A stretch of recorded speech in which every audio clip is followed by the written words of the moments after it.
Tatlo kabilog ang bata ko. Ano year? Ang grade 9, tapos ang mag-graduate ko grade 12. Nakagraduate ng subang ko, ma'am, sa Pamasola lang, ma'am.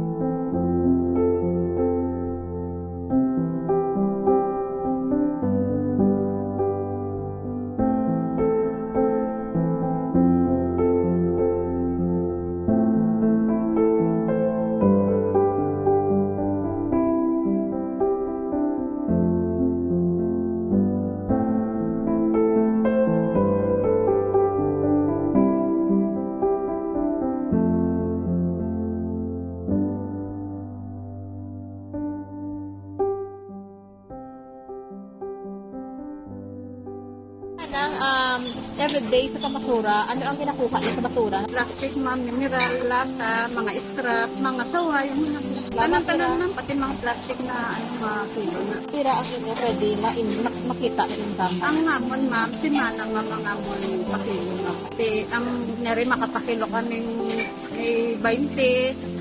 Ang 20 na, kung pilakan sa grupo, tumatungaan na. Ang income mo sa pagpamasura man ang makaigo ni sa mga pag-eskwela sa mata mo or makabuligid yan? Makabulig yun, ma'am. Tatlo kabilog ang bata ko, ma'am. Grade 9, tapos ang mag-graduate ko grade 12. Nakagraduate ng subang ko, ma'am, sa Pamasura lang, ma'am.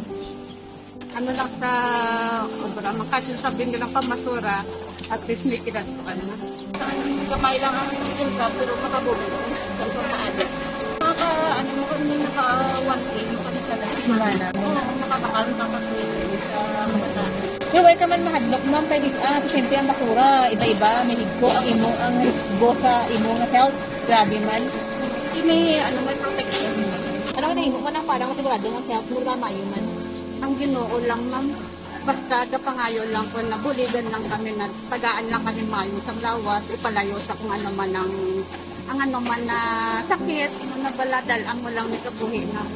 Siyempre, tagaan mo man ang lawas mo na ibigay naman ko vitamins para doon ko man ang lawas para sa kabataan. Amo ni nga ubraya nga kabugal namo kay way kami yan nag-ubra sa malayo hindi para kami sa amin na nakakataan baka di bawas sa ulit